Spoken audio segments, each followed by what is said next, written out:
안녕하세요. 저는 이지영이고요. 저는 이제 제 소개를 간단하게만 하면 들레즈 영화 철학을 연구하고 있습니다. 그래서 이제 박사 논문은 들레즈 시네마에서 운동 이미지 개념을 가지고 이제 박사 논문을 썼었고, 그 뒤에 이런저런 이제 연구 논문들을 썼었는데, 초반에는 주로 이제 초반 몇 년간은 들레즈에 나오는 어떤 개념이나 그런 문제들을 해설하는 방식을 좀 많이 썼었던 것 같고요. 그리고 몇 년이 지나고 나서는 요새는 이제 조금 더 영화 쪽으로 좀 경도가 되어 있어요. 그래서 들레즈를 좀 어떻게 하면 생산적으로, 창조적으로 좀 발전시켜보고 내 어떤 필요에 맞게 들레즈를 좀 변형도 시켜볼 수 있지 않을까라는 그런 야심이죠. 그런 야심을 가지고 연구를 하고 있고요. 최근에 연구하고 있는 주제는 그러니까 서사적이지 않은 비재현적인 영화들, 특히 이제 다큐멘터리나 약간 실험적인 에세이 영화나 뭐 아니면 비디오 인스톨레이션이나 그런 데에서 역사적 기억이라는 게 어떻게 나타날 수 있는가, 영화가 매체가 어떻게 역사적 기억을 뭐라 그럴까요? 다룰 수 있는가. 그러니까 이야기로 만들어내는 게 아니기 때문에 굉장히 애매한 방식이기도 하고 비재현적인 좀 어려운 방식이기도 한데, 하여튼 그런 문제에 관심을 많이 가지고 있습니다. 그래서 이번 그 8주차 강의는 혹시 제목을 보고는 아마 짐작을 못하셨을 수도 있겠지만, 사실은 각각 매 강의마다 제가 예전에 썼던 논문들을 가지고선 하는 거예요. 그러니까 오늘 거는 지금 완성된 논문 형태는 아니고 약간 축약된 요약본처럼 드려서 그런데 사실은 이게 학술지에 게재되기 전이라서 제가 완성본을 돌리기가 좀 곤란해서 축약본을 드렸는데, 올 가을 되면은 인터넷에서 쉽게 검색해서 읽으실 수 있을 테니까 제목은 동일합니다. 예, 이제 그래서 매 시간마다 사실은 제가 그동안 들레즈 영화 철학에 대해서 던져왔던 질문들 중에 몇 가지를 뽑았어요. 그래서 각각의 하나하나씩 이제 질문을 던지고 그에 대한 나름의 대답을 이제 시도를 해보는 그런 수업을 기획을 했었는데, 오늘 다룰 이야기는 제목 보시면 어때요? 굉장히 일반적인, 어떤 것도 이렇게 좀 특정하지 않고 들레즈 영화 철학이 뭐지?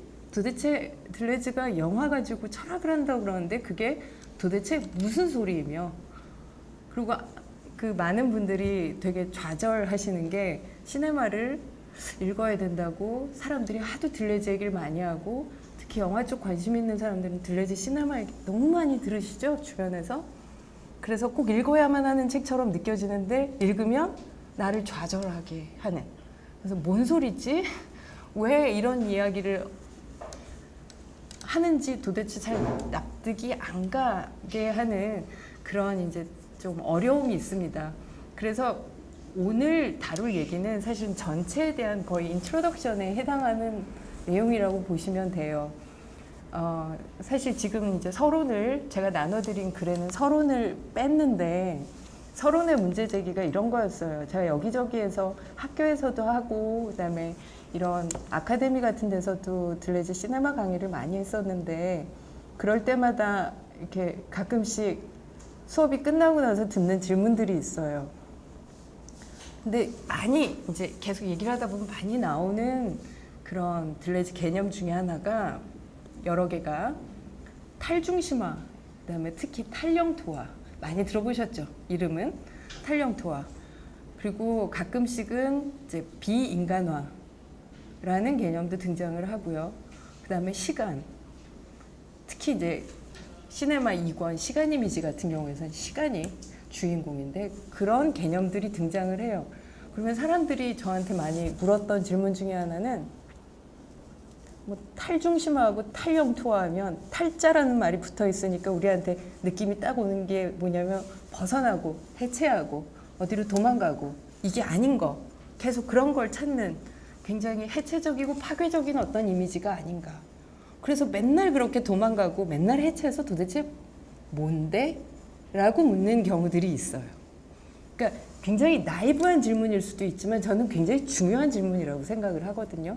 왜냐하면 한두 명이 아니라 굉장히 많은 사람들이 동일한 의문과 동일한 궁금증을 가진다는 건 그만큼 들레즈가 거기에 대해서 충분히 친절하게 설명해 놓지 않았고, 그래서 우리를 자꾸 그 뭘 이해의 혹은 오해의 어떤 수렁텅이에다 우리를 빠뜨리기 때문에, 도대체 그러면 들레즈가 시네마에서 굉장히 많이 등장하는 탈중심화, 이미지의 탈중심화, 그다음에 서사의 유기성이 깨지고, 그런 막 이제 주로 그런 영화들만 하면 막 머리 아파 어지러워.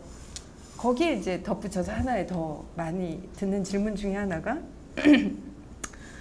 이미지와 서사가 탈중심화되고 그다음에 서사가 깨지게 되면 그런 영화들이 이제 주로 시간 이미지 2권에 나오는 시간 이미지의 영화 혹은 현대 영화라고 하는 것들의 어떤 특징적인 지점들인데, 그런 영화가 흔히 소위 우리가 하는 말로 바꿔서 얘기하면 아트하우스 영화들이에요. 그러니까 굉장히 어렵고 난해하고 어떤 지적인 관객들만을 대상으로 하는, 그래서 영화사에 대해서 꿰고 있거나 아니면 아주 많은 뭔가 지식을 가지고 있지 않으면 도저히 볼 수 없는 그런 그 잘난 척하는 예술가들의 영화만을 위한 이론이 들레즈의 철학이냐? 라는 그런 질문 혹은 불만 같은 경우도 굉장히 많이 들었던 불만이에요. 그래서 도대체 그런 종류의 얘기를 하면서 들레즈가 하고 싶었던 얘기는 무엇인지에 대해서 이제 질문을 해보고 있고요. 그리고 또 하나 정말 십몇 년간 반복적으로 들었던 게, 그래서 이러이러하게 이런 형식을 분석하고 이런 내용을 분석을 하면 그래서 시간 이미지가 도출된다라고 이야기를 하는데, 아니 뭐 영화라는 게 원래 시간의 예술이라는 거 우리 모두 상식적으로 알고 있는데, 그래서 시간 뭐? 시간 이미지가 도출되면 그래서 뭐? 그게 장땡이야? 시간 이미지만 도출되면 뭐 다 좋아? 그래서 뭐 하자는 건데? 라는 질문. 어쩌면 들레즈 책을 조금 접해보셨으면, 시네마를 좀 접해보셨으면 제가 지금 말한 몇 가지 중에 한두 개 정도는 혹시 속으로 생각을 해보셨을 수도 있겠다라는 생각이 들어요. 그리고 또 하나는 들레즈를 잘 아는 분들조차 들레즈의 영화 철학, 특히 이제 시네마에 나타난 들레즈의 영화 철학은 굉장히 미학적인 분석에만 치우쳐 있지 실천적이고 정치적인 함의는 없는 게 아니냐라고 하는 어떤 비판들을 많이 접했어요. 물론 그 지금 얘기한 그 질문들이 사실 다 커요. 굉장히 크고, 그다음에 아주 근본적이고, 바꿔서 얘기하면 약간 뉘앙스를 달리 얘기하면 근본적이지만 굉장히 기본적이고, 그래서 어떻게 보면 좀 나이브할 수도 있는 질문이겠다라는 생각도 듭니다. 근데 이런 것들에 대한 대답을 조금씩 우리가 시도를 해본다면 들레즈의 영화 철학 전반에 대해서 분위기 파악은 확실히 할 수 있지 않을까라는 생각이 들었어요.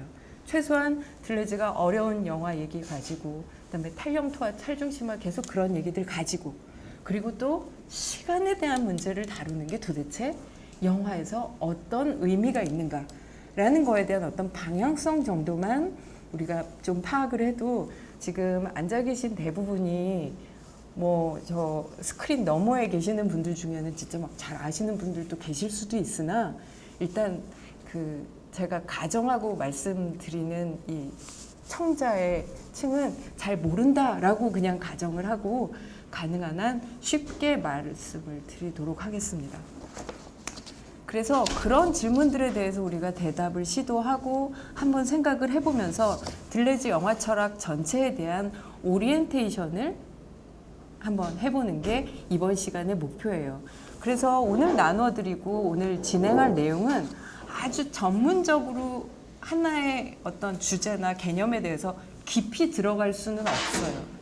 어떻게 보면 이렇게 훑듯이 지나가는데, 그래서 어떤 분은, 그러니까 이 글이 이제 제가 지난달에 어떤 학회에서 발표를 했는데, 어떤 분은 이거 너무 나이브한 얘기 아니에요? 라고 얘기를 해서, 네, 나이브한 거 맞습니다. 그리고 또 하나의 그 아주 이 논문을 딱 규정 지을 수 있을 만한 평이 있었는데 그건 뭐냐면 들레즈를 너무 영토화시키고 있다. 그래서 맞습니다. 제 의도가 바로 들레즈를 영토화시키는 겁니다. 왜냐하면 탈영토화가 되려면 일단 영토화는 되어야 되는데 영토화도 안 되어 있어요. 현재. 그러니까 우리들 인식 속에 많은 경우에 들레즈 영화 철학을 보겠다, 읽어보고 좀 이렇게 하시는 분들 중에도 그래서 이 사람이 도대체 무슨 말을 하고 있는가에 대한 아주 기본적인 나이브한 영토화라도 되어 있어야 그 뒤에 그걸 깨고 나가죠. 사실은 이거의 진짜 함의는 이렇고 이거의 진짜 어떤 깊은 논의는 이렇게 나아간다. 그래서 오늘은 굉장히 나이브한 얘기를 할게요. 그래서 좀 별로 마음 부담스럽지 않게 생각하셔도 될 것 같습니다. 그래서 이제 다음 주부터는 하나하나 이렇게 좀 본격적인 논의로 좀 세부적인 주제로 들어가겠지만 2강, 3강, 4강 같은 경우에는 운동 이미지에서 주된 개념들은 좀 많이 이렇게 이해하실 수 있을 것 같아요. 이렇게 하나의 주제를 가지고 쓴 글들이긴 하지만 그것들이 어떤 존재론적인 토대 위에서 이야기가 되고 있는가라고 하는 부분에 주로 치중을 해서 썼기 때문에 2, 3, 4강까지는 주로 운동 이미지에 대한 이야기들을 아마 보시게 될 것 같고 그 다음에 5, 6강은 사실은 세트예요. 이게 아마 내용이 이렇게 딱딱 분리가 안 되고 겹쳐질 겁니다. 그래서 들레즈 영화 철학에서의 윤리학적인 의미에 대한 이야기를 하는 건데 사실 들레즈를 좀 이렇게 들어보신 분들이면 들레즈하고 윤리학이 되게 안 어울린다라는 생각을 하실 수 있을 거라고 생각이 들어요. 그래서 요거는 이제 제가 한번 시도해본 나름의 시도라서 한번 들어보시고 뭐 거기에 대해서 반론을 하시고 싶으시면 얼마든지 하셔도 되고요. 혹시 그래서 그런 가능한 토론이 이루어진다면 더없이 기쁠 것 같습니다. 진심으로. 네. 그리고 이제 7강 같은 경우에는 이 시네마 2권의 전체 구조에 대한 이야기라서 이제 조금 더 전문적으로 들어가기는 하는데요. 그러니까 흔히 우리가 알고 있는 아마 몇 장 이렇게 펴서 읽어보시고 아니면 세컨더리들 좀 읽어보셨으면 아시겠지만 그리고 이제 아트 앤 스터디에도 지금 계속 나오고 있고 예전에 제가 했었던 강의들인데요. 그 강의를 보면 제가 굉장히 많은 시간 동안 그 베르그손의 철학에 대해서 강의하고 있는 걸 아마 보신 분들이 계실 거예요. 물론 베르그손 굉장히 중요하게 등장하지만 사실은 그 베르그손이 표면적으로 아주 중요하게 등장하는 것 못지않게 숨어있는 굉장히 중요한 인물 니체가 존재하고 있다. 그래서 이 2권의 책이 얼핏 보기에 베르그손의 어떤 이론을 기억과 이미지에 대한 이론을 영화에다 적용한 것 같은 그런 그 뭐라고 할까요? 쉬운 이해 혹은 약간의 몰이해라고 얘기할 수 있는 부분들에 대해서 제 나름대로 반론을 펼치고 있는 글입니다. 그리고 이제 마지막은 저로서도 이제 새로운 시도. 그러니까 완전히 지금 다들 이거 들고 계시잖아요. 그러니까 어디에 가서든 언제든 마음 먹을 때 아무 때나 영화를 볼 수 있는 이런 시대에 과연 영화가 들레즈 시대 80년대 들레즈가 이제 시네마를 저술한 게 80년대 중반이니까요. 그 시대와 과연 동일한 방식으로 영화라는 매체가 유지될 수 있을 것인가 라는 문제에 대해서 완성된 글은 아닌데 하여간 그 문제를 다뤄보고 있습니다. 그래서 들레즈 전반에 대해서 시네마 전반에 대해서 아주 충실하게 체계적인 이해가 이루어질 수 있는 강의는 아니에요. 주제별로 뽑았기 때문에. 근데 제 생각에 아마 여러분들한테 들레즈가 대략 이런 이야기들을 하고 있다라는 아웃라인, 그다음에 분위기 파악, 그다음에 들레즈 영화 철학이 무엇을 지향하고 있는지 그 방향성 정도는 아마 좀 보여드릴 수 있을 것 같다라는 생각이 들어요. 그래서 그런 방식으로 일단 우리 전체 8강은 진행된다라는 거 말씀드리고 이제 오늘 본격적인 논의로 들어가 보도록 하겠습니다. 일단 들레즈 같은 경우에 시네마를 폈을 때 저도 시네마를 처음 폈을 때 그 황당함과 어려움이 아직도 생생하게 기억이 나요. 딱 폈는데 이 책은 영화사가 아니다. 이것은 분류학이다. 라고 하면서 이제 서론에 등장을 해요. 그래서 뭐 린네의 분류학이 어쩌고 만델레프 분류학이 어쩌고 막 나오다가 분류학? 이미지를 분류해? 무슨 얘기지? 잘 납득이 안 된 상태에서 1장으로 딱 들어가요. 그러면 운동은 가로지른 공간이 아니다.가 아마 첫 문장일 거예요. 본문의 첫 문장.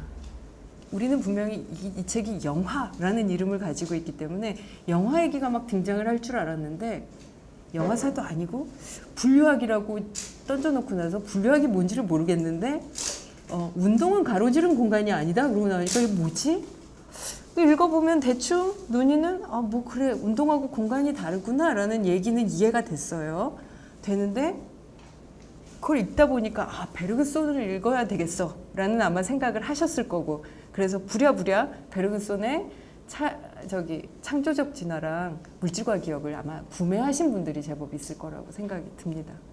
그러다가 베르그손의 늪에 빠져서 허우적거리다가 시네마로 아직 돌아오지 못한 분들이 또 제법 많이 있어요. 왜? 베르그손은 어디 만만한가요? 만만치 않지?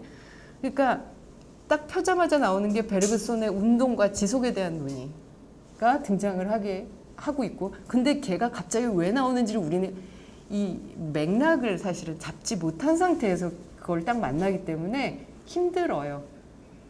그러니까 들레즈가 이렇게 친절한 사람은 아니라는 거죠. 자기가 하고 싶은 얘기들을 그래서 나는 오늘 이 챕터에서 이런 얘기를 이런 순서로 해줄게 라고 얘기를 하지 않기 때문에 우리가 이제 패닉에 빠지는 거예요. 그래서 많은 경우 집어 던지고 안 봐. 아니면 누가 해주는 얘기 듣는 거. 지금 제 강의 들으시는 거죠. 나쁘다라는 얘기가 아니고요. 맹신하지는 마시라는 얘기예요. 강의 듣고 돌아가시고 나서 하룻밤 이틀밤 주무시고 다음 주에 오시면 제가 지난주에 했던 얘기 중에 아마 80%는 잘 기억이 안 나실 거라고 장담을 드립니다. 즉, 뭘 해야 되느냐? 읽으십시오. 직접 책을 좀 읽으시고 제가 나눠드린 그 자료들을 좀 보시면서 거기에서 그 보면 인용해 놓은 부분들은 표시를 해놨으니까요. 이제 그런 부분도 한번 찾아서 읽어보시고 직접 읽고 고민하시지 않으면 사실 그 들레즈 영화 철학에 대한 어떤 이해가 향상되는 거는 저는 없다고 생각해요.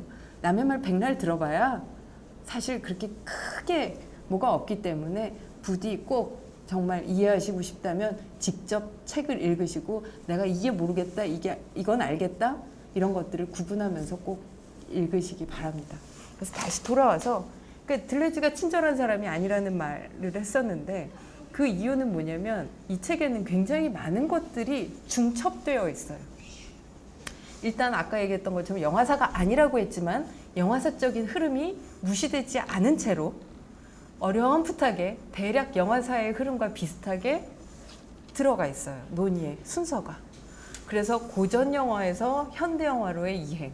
그게 이제 들레즈식 용어로 바꾸면 운동 이미지에서 시간 이미지의 이행이라는 말로 쓱 드러나요. 그런데 여기에 또 운동 이미지하고 고전 영화, 시간 이미지하고 현대 영화가 동의어는 아니에요.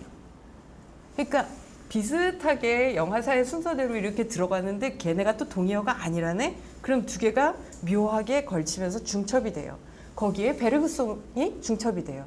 그래서 마치 1권은 베르그손의 이미지 지각을 중심으로 한 감각운동도식이라는 것의 내용이 주를 이루고 그다음에 시간 이미지 책에서는 그게 아니라 그 베르그손의 기억 이론이 시간 이론이 핵심을 이루는 그래서 마치 베르그손 물질과 기억에 나와 있는 것처럼 지각에서 기억으로의 이행이라는 그 이행의 계기가 지금 또 겹쳐져 있어요. 그러니까 지금 세 층이가 들어있죠. 근데 아까 제가 얼핏 말씀드렸던 것처럼 우리 나중에 7주차쯤에 다루는 그 얘기에서는 사실은 숨어있는 니체가 굉장히 큰 목소리더라 라는 얘기. 왜냐면 힌트만 살짝 드리면 베르그손에 대한 주석이라는 그 부제가 붙은 챕터가 4챕터나 등장을 해요.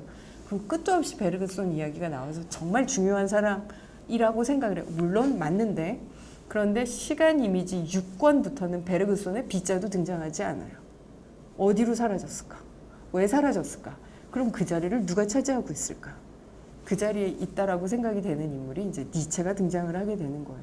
그렇게 되면 그 시스템으로 보게 되면 1권, 2권의 이행이 아니라 지금까지는 1권, 2권의 이행으로 봤는데 베르그손에서 니체로의 이행으로 이 두 권의 저작의 관계를 읽을 수도 있어요. 와, 복잡해지죠. 뭔가 이렇게 A에서 B로의 이행, A와 B의 관계 이런 것들이 우리한테 주어지는데 그 놈의 실체조차도 지금 이 층이 여러 개이기 때문에 쉽게 파악하기가 어려워요. 근데 그 뿐만 아니라 수많은 개념들, 그러니까 수많은 철학자들의 개념들과 그다음에 무지막지하게 많은 영화들이 레퍼런스로 사용되고 있고 그것에다가 1980년대 중반까지 그때가 참 프랑스에서 영화 이론의 그 호황기였어요.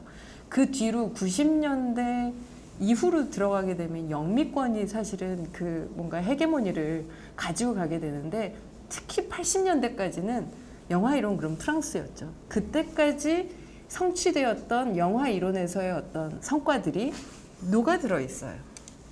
그래서 그런 것들이 지금 다 층으로 쌓이고 있다라는 거죠. 그러니까 이 텍스트라고 하는 게 한 겹의 평평한 텍스트가 아니라 수많은 겹들이, 그런데 그 겹들이 각각 딱딱 일치하는 겹이 아니라 쫙 균일하게 포개어질 수 있는 겹이 아니라 끊임없이 이게 아귀가 잘 맞지 않는 그런 층들이 지금 그 겹쳐져 있는, 포개어져 있는 중첩된 어떤 텍스트로 우리에게 주어진다라는 거예요.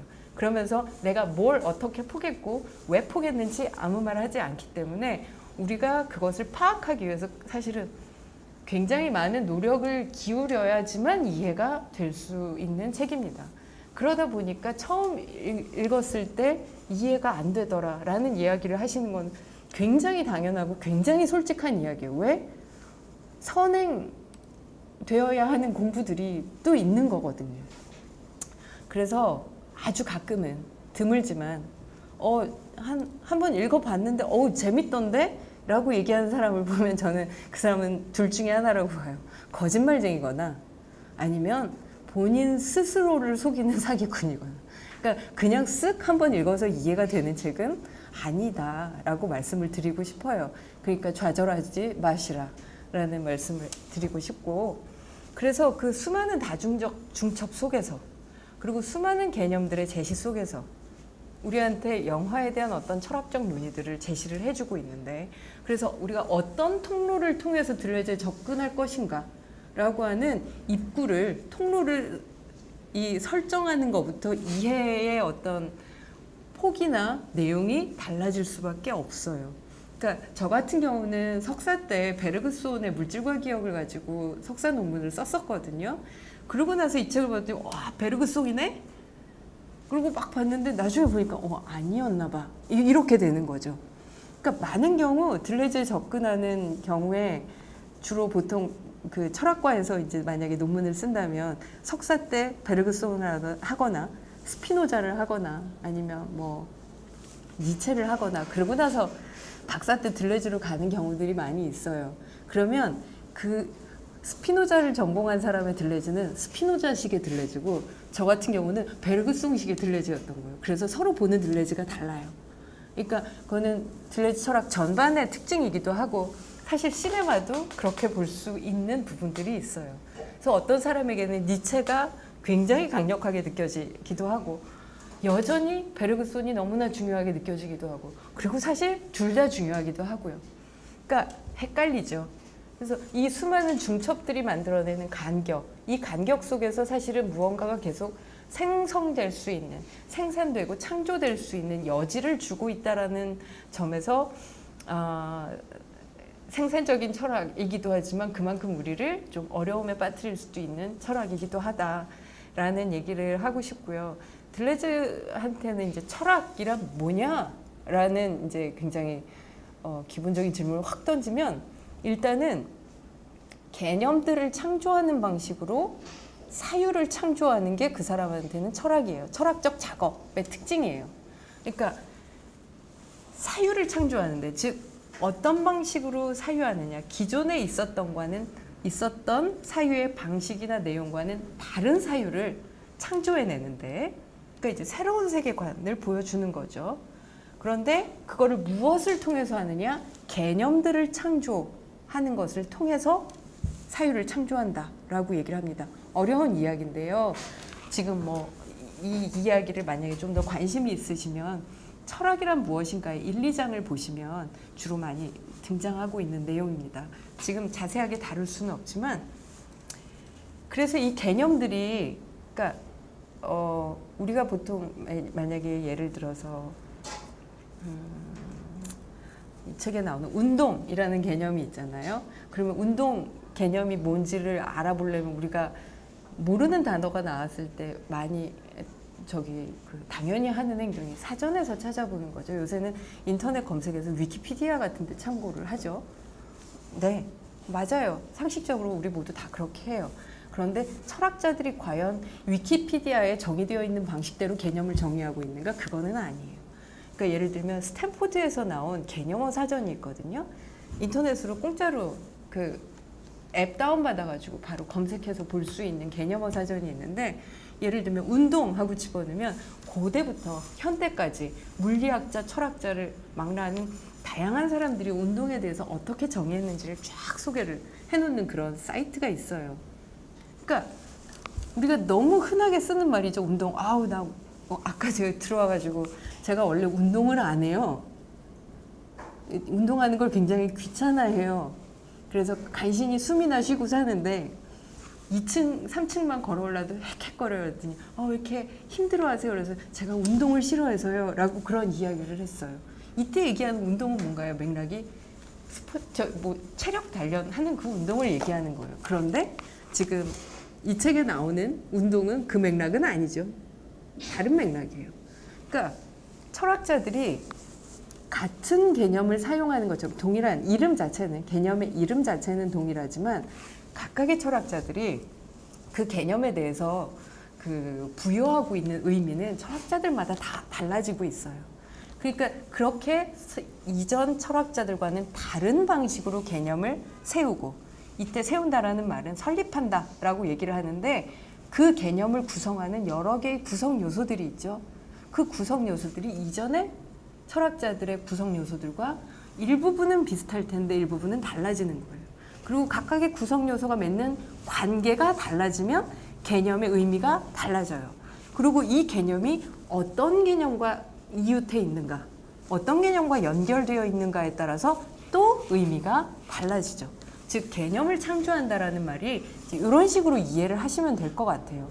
그러니까 이 책에서도 무지하게 많은 개념들이 등장을 해요. 대표적으로 운동 이미지, 시간 이미지 다 껍데기에서 보셨으니까 아실 거고, 그 운동 이미지에 나오는 개념들 보면 지각 이미지, 정감 이미지, 행위 이미지, 충동 이미지, 관계 이미지, 정신 이미지, 온갖 이미지들이 난무하고 있어요. 그렇다면 우리는 어떻게 봐야 하는가? 그 이미지들을.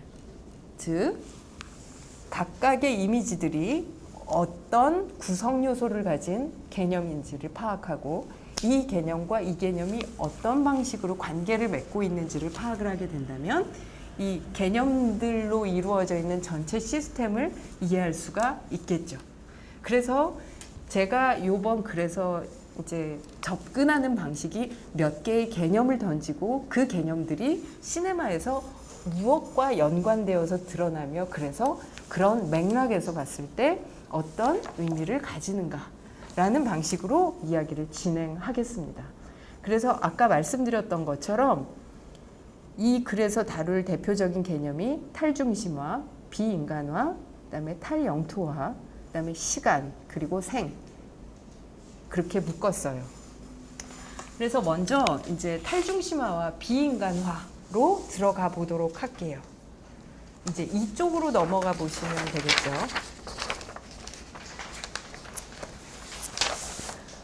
그러니까 일단 들레즈의 영화 이미지 존재론에서부터 출발을 하도록 할 텐데요. 일단 1권 책의 제목처럼 운동 이미지라는 개념이 시네마 전체 논의의 출발점이기도 하고, 그다음에 다른 모든 그 개념들이 세워질 수 있는 대전제에 해당하기도 합니다. 그래서 어떻게 보면 가장 근본적이고 뿌리가 되는 개념이 운동 이미지 개념이에요. 그래서 이 개념과 관련된 건 아마 다음 주, 다다음 주에 많이 등장을 할 거라서 오늘은 자세히는 이야기를 하지 않도록 하겠습니다. 근데 이 운동 이미지 개념, 운동 하이픈, 중간에 짝대기 찍어져 있고 운동 하이픈 이미지라고 쓰여 있죠. 그리고 그 말이 맨 처음 등장하는 게 서문에 등장을 해요. 시네마 1권에. 근데 거기에서 들레즈가 뭐라고 얘기하냐면 베르그손이 물질과 기억에서 발명했던 운동 하이픈 이미지, 시간 하이픈 이미지 그 개념들은 뭐 영화와 연결되는 걸 뭐 막을 방법은 아무것도 없다 뭐 이제 그런 식으로 튀어나와요. 그래서 베르그송의 개념이 바로 운동 이미지와 시간 이미지구나 라고 우리가 쓱 알아듣게 되고 운동에 대한 설명으로 들어가는데 사실은 운동 하이픈 이미지라고 했을 때 그 의미가 뭔 것 같아요? 그냥 딱 직관적으로 운동 하이픈 이미지 그럼 그 의미가 뭘 것 같아요? 한번 그냥 되게 심플하게 그냥 직관적으로 느껴지는 맞아요. 움직이는 이미지라고 생각을 해요. 그게 바로 함정이라는 거죠. 이 사람이 그래서 사악한 데가 있어. 움직이는 이미지라는 의미가 아니라 근데 그렇게 써는 우리 모두 다 그렇게 이해를 하거든요. 근데 운동으로서의 이미지 바꿔서 얘기하면 운동이라는 존재 방식을 취하고 있는 이미지 즉 이미지의 존재 방식 자체가 운동이에요. 그래서 운동과 이미지가 동일한 거예요. 그러니까 이 하이픈이 사실은 그 이쿠어라고 같은 의미라고 보시면 돼요. 이게 이제 이 얘기가 바로 이제 베르그송 물질과 기억 1장에 등장하는 내용인데 그거를 운동 하이픈 이미지라는 개념으로 들레즈가 그러니까 그런 조어를 만들어낸 거죠. 그러면 도대체 이미지 그러면 또 한 번 이번에 이쪽 분한테 질문을 던져볼게요. 이미지라는 말 되게 많이 쓰시죠? 평상시 우리 일상적으로 되게 많이 쓰시죠? 이미지가 뭘까요? 우리가 쓸 때 어떤 의미로 사용을 하세요? 시각적으로 보이는 시각적으로 보이는 것 그게 바깥에 있어요? 아니면 우리 속에 있어요?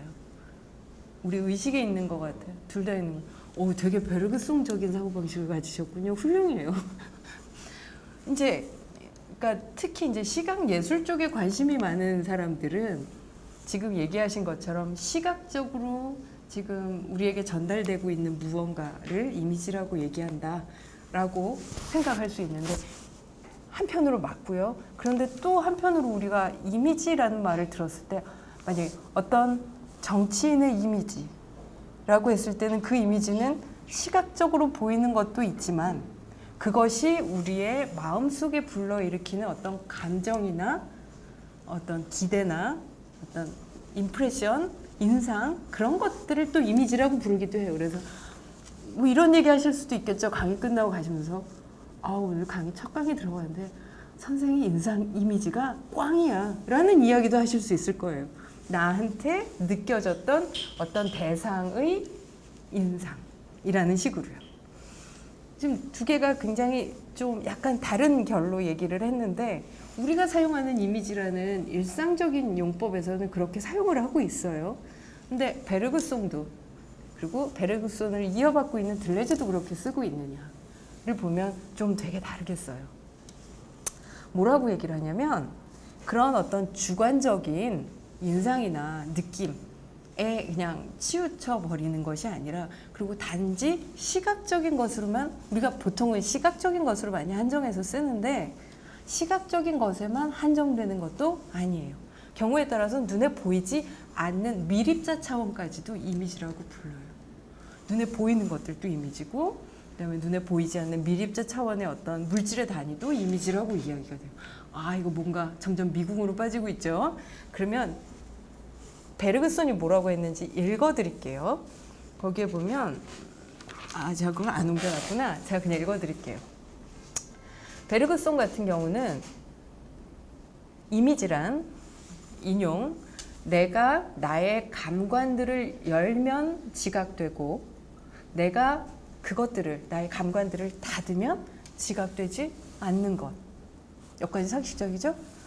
그런 것으로서 그 자체로 우리가 지각하는 바처럼 생생하게 그림같이 펼쳐져 있지만 그렇다고 해서 나의 지각에 귀속되는 게 아니라, 그러니까 내가 봤기 때문에 걔가 그렇게 생생하게 펼쳐져 있는 게 아니라 그 자체로 존재하는 것이 이미지다 라고 얘기를 해요.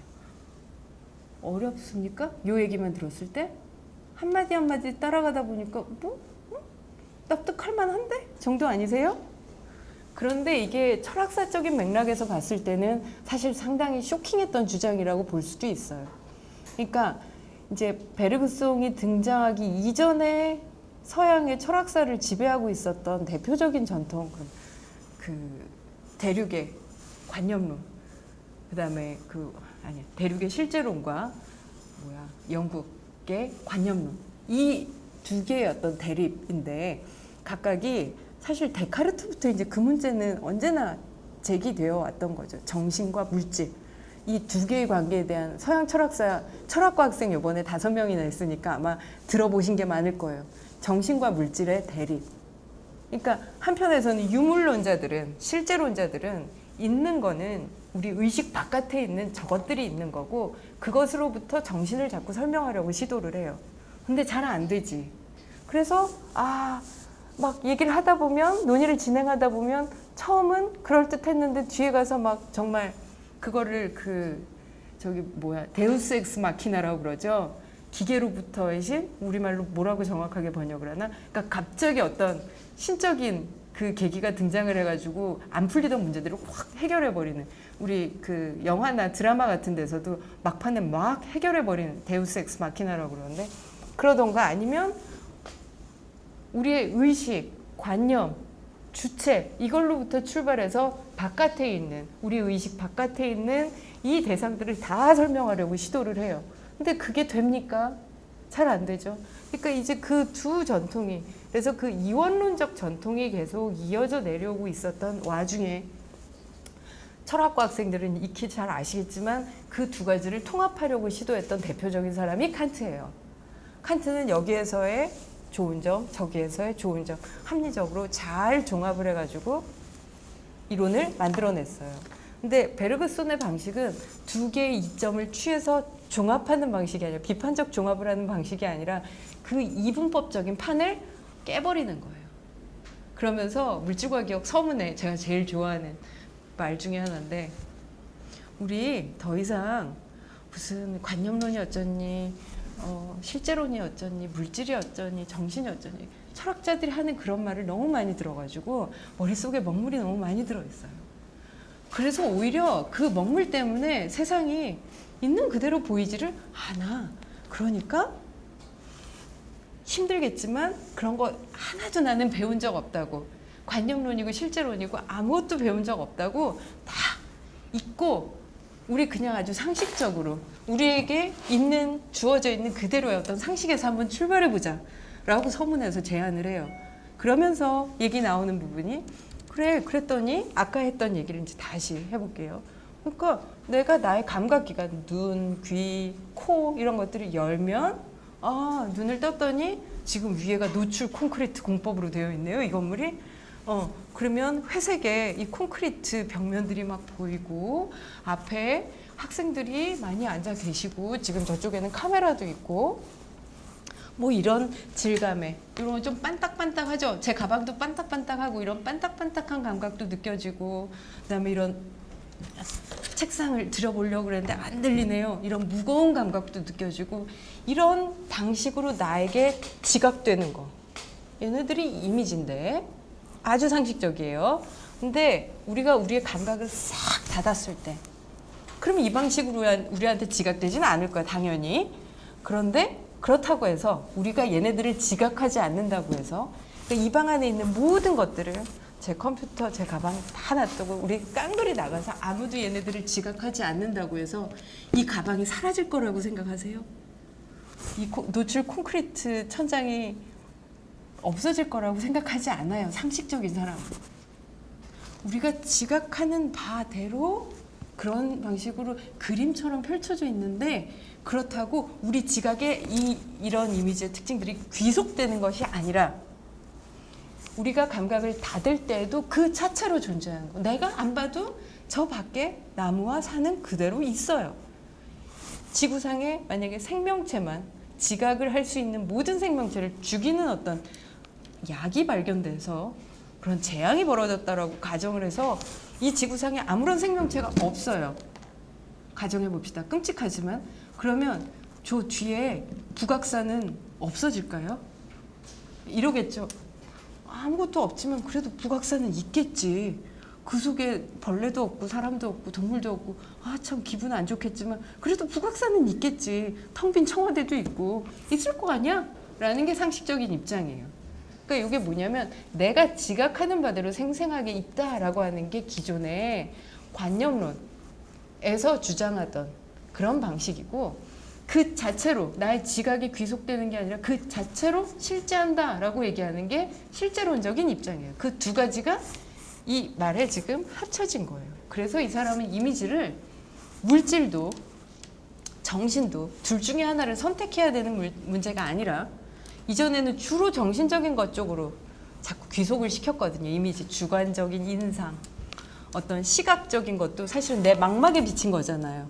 그러니까 나의 어떤 이 주체의 어떤 감각기관에 의해서 형성된 무언가. 그래서 내 속에 귀속되는 거라고 생각을 했으면 사실 그게 아니라 그래서 그런 경우에는 이제 한쪽으로 정신적인 것 쪽으로 치우치게 이 존재하고 있는 사물들을 얘기하고 아니면 아무 상관도 없는 우리의 의식과 아무 상관도 없는 어떤 물질적인 걸로 똥 놔버려요. 근데 솔직히 칸트가 얘기했었던 그 물 자체처럼 칸트가 뭐라고 그래요? 무언가가 있는 것 같은데 그것이 있다고도 없다고도 말할 수 없는 방식으로. 근데 그게 뭔가를 우리한테 촉발해서 우리가 사물을 뭐 인식을 하고 판단을 하게 돼요. 어쨌건 우리가 인식하지 않으면 사실 있다 없다도 말을 할 수가 없는 거죠. 무조건 내 의식 바깥에 있다라고 장담을 못 한다는 거예요. 우리가 상식적으로 그렇게 생각을 하지만.